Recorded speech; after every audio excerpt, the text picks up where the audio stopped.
Hi mga guys, eto na nga at nakauwi na ako ng bahay. Ay hindi pa pala, pabiyahe pa lang pauwi ng bahay. So yan na nga. Tayo guys, galing kasi ako ng school. Kumuha ako ng COG kasi so pumunta ako ng school. Then ayun nga, nakuha ko na and then pauwi na ako niyan, pabiyahe na ako niyan. Eto nga ako, umiinom pa ako dyan ng milk tea kasi nauuhaw na ako. Kaya napabili ako ng milk tea. Hindi ko alam eh. Basta bigla lang ako inuhaw. Kaya napabili ako. Tapos sobrang init pa dyan guys. As in napakainit. Kahit hapon na. Tirik-tirik talaga yung araw guys. Di mo maintindihan eh. Kung anong oras ka. Hindi pa sana ako niyan uuwi niyan guys. So talagang ayun nga. Gusto ko na rin umuwi niyan.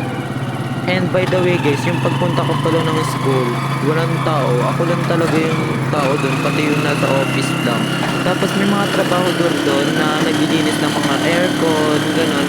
Ano, kakasabi mo pa lang na walang tao, tapos may tao. Ano ka dyan? Sorry, may tao pala. May tao pala, oo. Pero mga trabahador lang yun. Pero yung mga estudyante, wala talaga. Pero may napansin ako ng mga kukunti-kunti lang na mga estudyante nagpapa-enroll. Yung mga freshmen na naghahanap ng mga slot, ganun. Yun yung mga napansin ko doon. Tapos, the rest, wala na. Tapos yun nga guys, so ayun, wala pa ako, nasa biyahe pa talaga ako.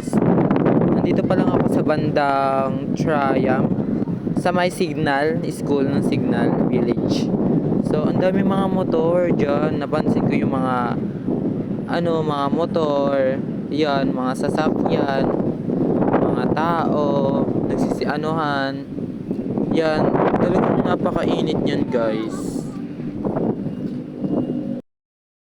Guys, andito na ako kung saan location na kung saan ako bababa. So, dito na nga magwawakas ang aking kwento. Charis, yung aking aking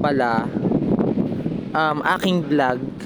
So, sana i-follow nyo ako and i-share nyo tong video na ito. Maraming salamat. Bye-bye! God bless you all.